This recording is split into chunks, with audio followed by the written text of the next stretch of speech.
An angel was so powerful that 185,000 soldiers stood no chance against it. This event is one of the most remarkable accounts in the Bible, illustrating God's direct involvement in the lives of his followers. The tale of King Hezekiah and his numerous adversaries is a prime example. Hezekiah, unlike his dreadful father Ahaz, ruled for 29 years with integrity and faithfulness to God. During his reign, which began when he was 25 years old, he earned the rare distinction of acting justly in the Lord's sight, emulating the virtues of his forefather David. His leadership commenced in the 3rd year of Hoshea, son of Elah, the king of Israel. Hezekiah, son of Ahaz, took the throne in Judah and spent his years in Jerusalem. His mother was Abi, the daughter of Zechariah. Like his ancestor David, he faithfully adhered to the righteous path laid out by the Lord, as recorded in 2 Kings 18:1-3. Hezekiah distinguished himself from other kings by his dedication to purifying worship practices. Unlike many before him, he dismantled the high places of worship and removed objects that had become idols. Among these was the Asherah poles, and notably the bronze serpent known as Nehushtan. Originally crafted by Moses following God's command to make a serpent set upon a pole as a means of healing, Numbers 21:8-9, this artifact had been transformed into an object of idolatry over the centuries. Moses had made the bronze serpent, and those who looked upon it after being bitten by snakes were healed. Regrettably, this sacred item meant for divine intervention had been misused as a focal point for worship. Hezekiah's actions in destroying these symbols, including the revered Nehushtan, underscored his profound commitment to adhering strictly to God's commands, as detailed in 2 Kings 18:4-5. He eradicated the high places, shattered the sacred stones, and abolished the Asherah poles. He even smashed the bronze serpent that had once been a symbol of salvation because it had become an idol. His reliance on the Lord set him apart. There was no king like him in all of Judah, either before or after his reign. Hezekiah's time as king was marked by a return to faithfulness after witnessing the disloyalty and heinous deeds of many predecessors. His reign demonstrated unwavering obedience to God's laws, and as a result, he prospered in all his endeavors. His success was attributed to his steadfast faith and his refusal to deviate from the divine laws given to Moses. The Lord's favor was evident in every aspect of his rule, as recorded in 2 Kings 18:6-7. Hezekiah's legacy was defined by his faithfulness and the blessings it brought, proving his alignment with divine will over human error. Hezekiah broke away from the rule of the Assyrian king, refusing to be his vassal any longer. His defiance was marked by military successes, including victories over the Philistines, extending Judah's territory to the borders of Gaza, from watchtowers to fortified cities. However, during the 4th year of Hezekiah's reign, coinciding with the 7th year of Hoshea's rule in Israel, Shalmaneser, king of Assyria, began the siege of Samaria.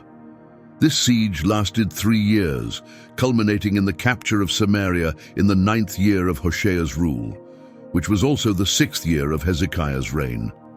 The fall of Samaria led to the exile of the Israelites to places like Hala, Gozan along the Haber River, and towns in Media because of their disobedience to God and breach of his covenant, ignoring the commands given through Moses.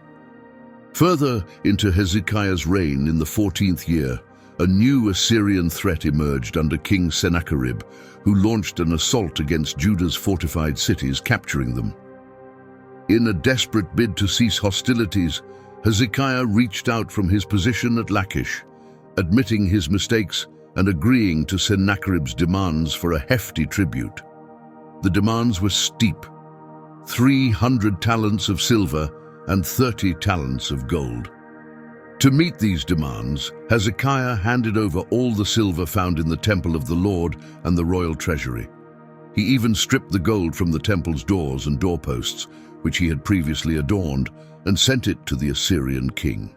Despite Hezekiah's efforts and payments, Sennacherib's aggression left only Jerusalem unscathed among Judah's cities, showcasing the severe impact of Assyrian dominance. At this juncture, Hezekiah likely realized he had misjudged the severity of the threat posed by Assyria. Initially, he had conceded fault to King Sennacherib and agreed to a significant ransom to protect his people from a fate similar to that of Israel, exile and defeat. He gave all the silver and gold available, even removing the gold that adorned the temple of the Lord. Despite his substantial concessions, the situation deteriorated further. The situation escalated when God allowed Assyrian forces to encircle Jerusalem.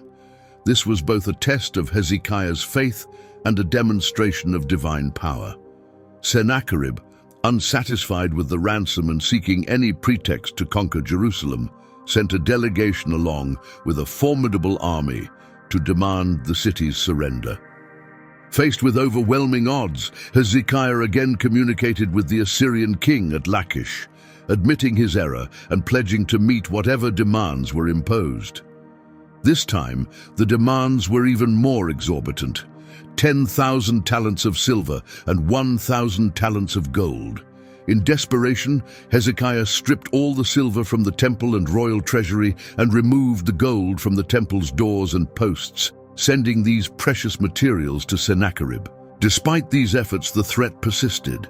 Sennacherib dispatched high-ranking officials, the Tartan, the Rabsaris, and the Rabshakeh, accompanied by a large military force from Lachish to Jerusalem, signaling a looming siege and further escalating the crisis for Hezekiah and the city of Jerusalem. They ascended to Jerusalem, arriving at the aqueduct near the upper pool, located on the path leading to the washer's field. Upon their arrival, they summoned the king. In response, Eliakim, the son of Hilkiah and overseer of the palace, along with Shebna the scribe and Joah, son of Asaph the historian, came forth to meet them. The Rabshakeh spoke to them, saying, "Convey this message to Hezekiah. Thus declares the mighty king, the king of Assyria, what is the source of your boldness? You claim to have strategies and strength for battle, yet your words are hollow. Upon whom do you rely, that you dare defy me?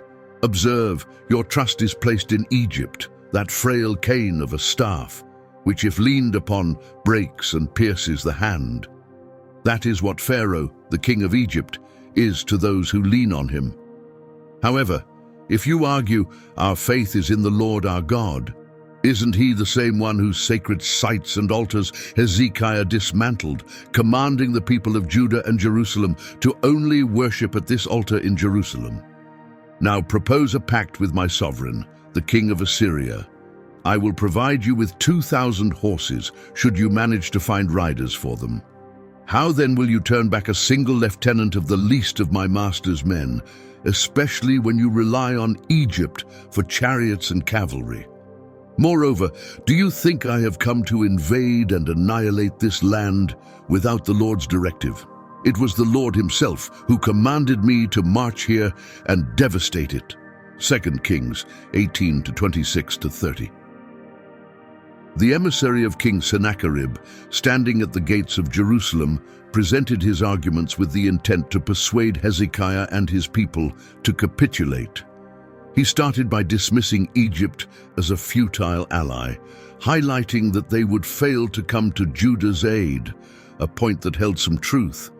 Next, he criticized the religious reforms of Hezekiah, pointing out the destruction of traditional high places and altars.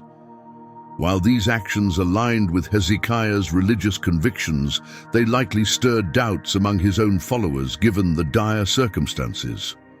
Additionally, the Assyrian spokesman stressed the military inadequacy of Judah, suggesting their inability to withstand the Assyrian forces, partly due to previous attempts by Hezekiah to appease Assyria with bribes. This claim was possibly accurate. His final assertion was that the Lord had commanded him to conquer their land, a blatant falsehood intended to demoralize Jerusalem's defenders by implying divine support for Assyria's cause. Given the recent fall of their northern kin to these formidable invaders, this lie might have seemed credible to the beleaguered citizens.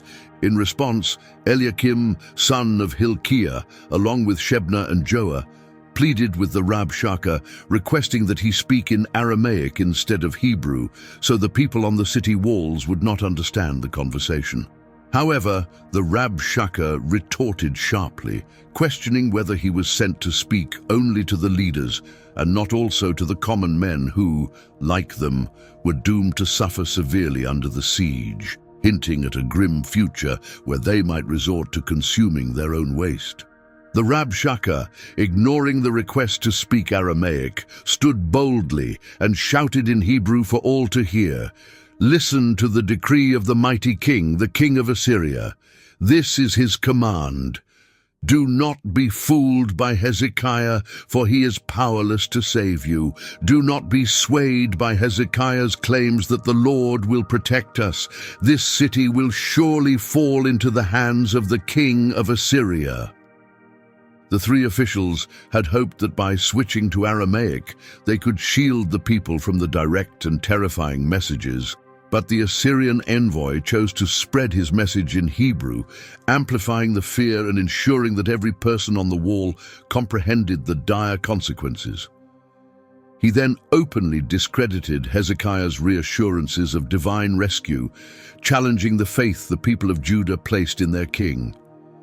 "Why continue trusting Hezekiah?" he proclaimed. "Surrender peacefully to me, and you will live prosperously on your land, eating from your vine and fig tree and drinking from your cisterns, until I relocate you to a land as fertile as yours, a land of grains and new wines, a place rich with bread, vineyards, olives, and honey. Choose life over death. Do not be deceived by Hezekiah's claim that the Lord will save us." The representative promised the people peace and prosperity if they would only surrender. This proposal might have seemed tempting to the citizens of Jerusalem, who faced the imminent threat of being besieged and cut off from the world. The Assyrians clearly included in their offer the condition of relocating to a territory similar to their own, promising a land abundant with grain, new wine, olive trees, and honey. This mirrors how Satan entices believers with appealing promises, though sin never truly delivers on its assurances. He questioned, "Has the God of any nation ever been able to protect his people from the might of the Assyrian king?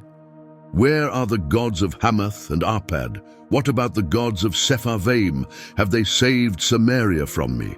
Which deity from these lands has ever managed to rescue his people from my power? How, then, can the Lord save Jerusalem from me?" Despite these taunting questions, the people remained quiet, adhering to the king's order of silence. Eliakim, the palace administrator, Shebna the secretary, and Joah the recorder, all deeply distressed, tore their garments and relayed the Rabshakeh's words to King Hezekiah, 2 Kings 18:33-37. The speech was designed to undermine the people's faith, suggesting that just as the gods of other nations failed to save their followers from Assyrian domination, so too would the Lord be unable to rescue Jerusalem. Enraged by the confrontation, Hezekiah's emissaries returned to him, visibly distressed and with their garments ripped in despair. Upon hearing the report, King Hezekiah himself was overcome with emotion. He tore his clothes, donned sackcloth, and sought refuge in the temple of the Lord. He then dispatched Eliakim, the palace overseer, Shebna, the scribe, and senior priests, all clad in sackcloth, to consult the prophet Isaiah, son of Amos. They conveyed Hezekiah's message: "Today we face severe distress, criticism, and humiliation, like when a child is due to be born, but the mother lacks the strength to give birth. It is hoped that the Lord your God will hear the blasphemous words of the Rabshakeh, sent by the Assyrian king to mock the living God, and that he will reprimand him for what he has heard. please pray for the few of us who remain. 2 Kings 19:1-4. King Hezekiah, mirroring his advisor's actions, also tore his clothes and mourned.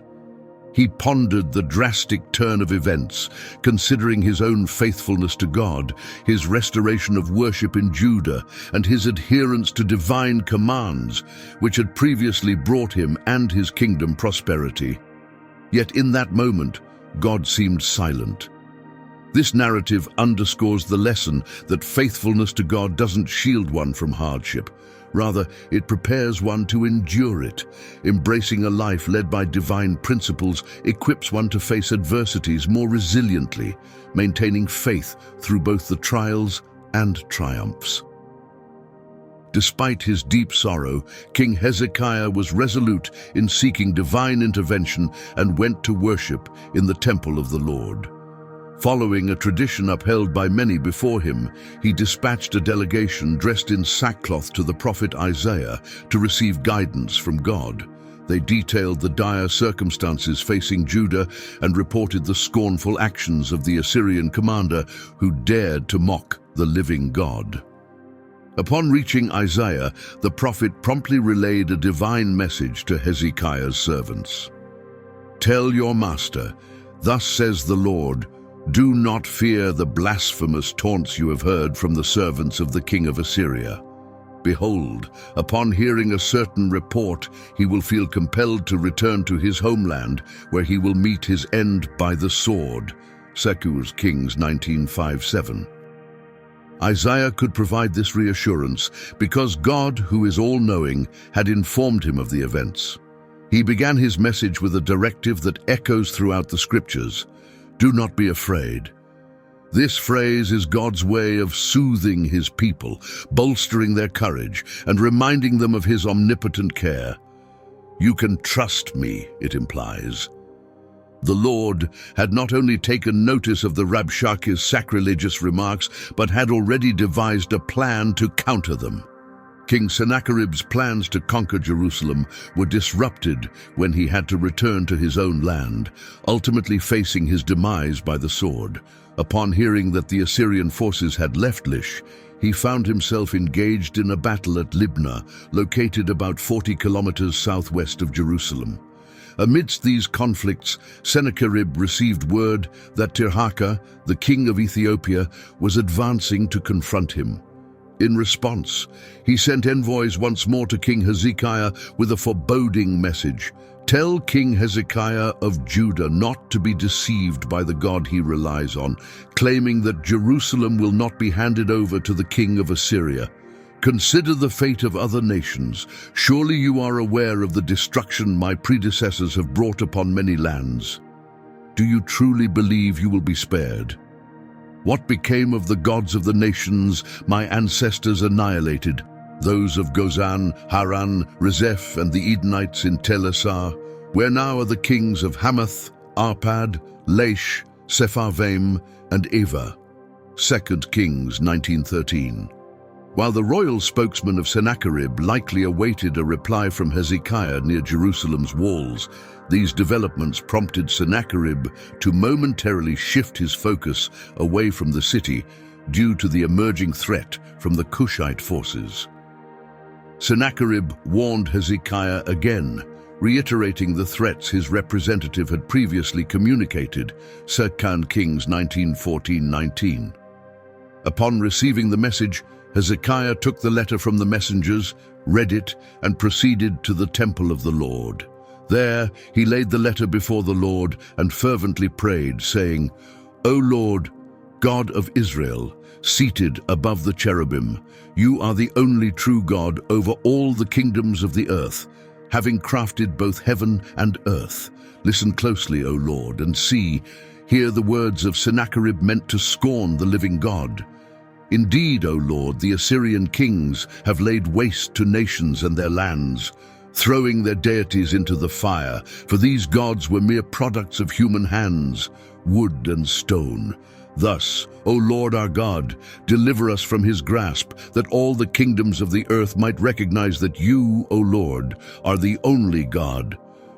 Instead of reacting with despair, Hezekiah approached this challenge with resolve. He brought the troubling letter to the temple, placing it before the Lord as he sought divine intervention.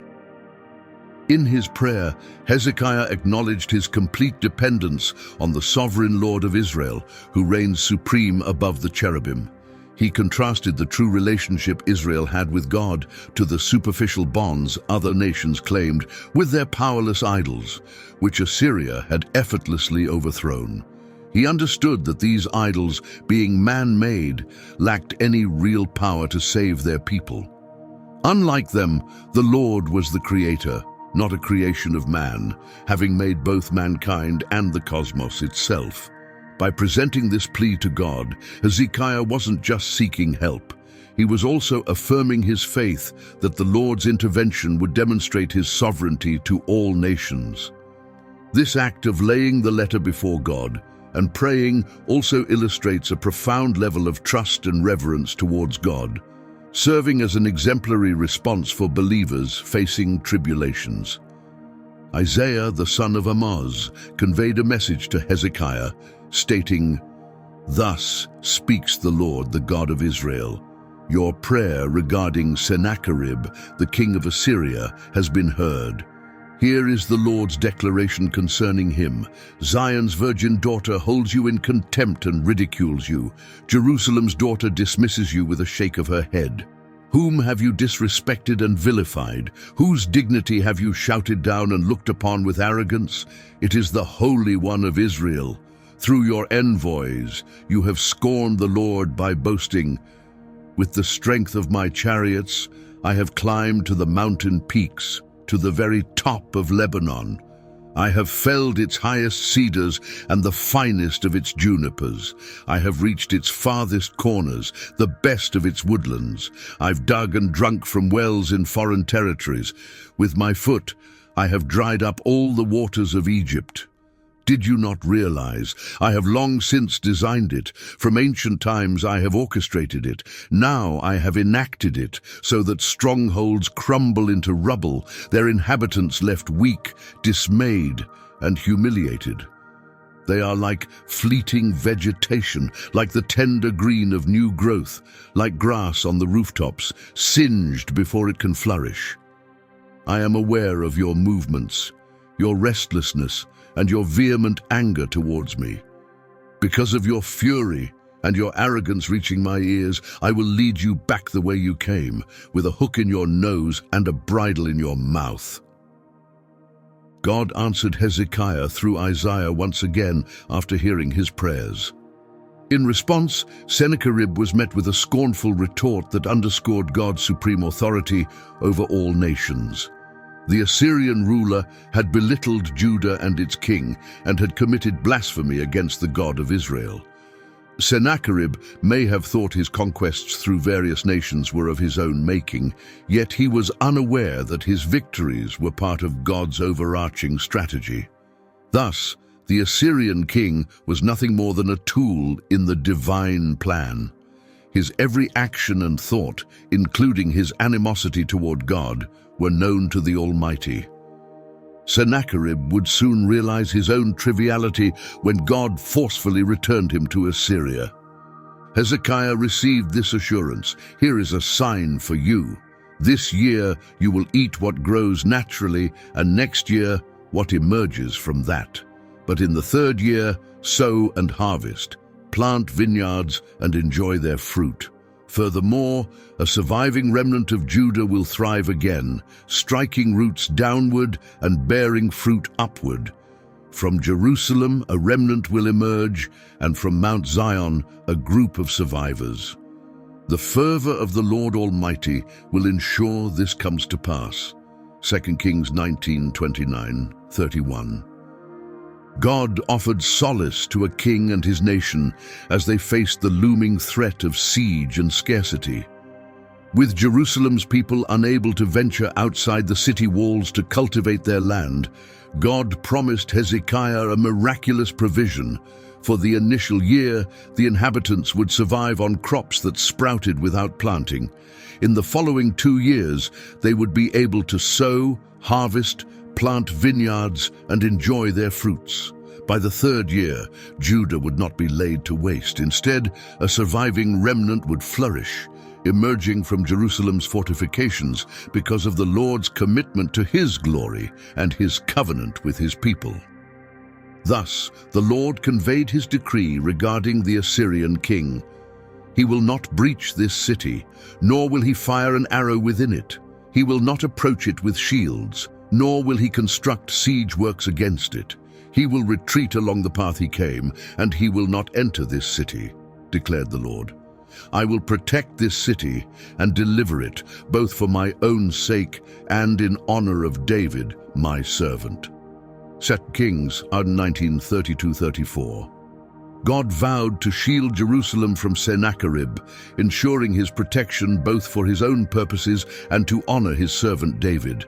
This divine intervention was not only to safeguard the city, but also to uphold the promise made to David, that his lineage would continue on the throne of Jerusalem, a lineage culminating in the reign of Jesus Christ, our Savior.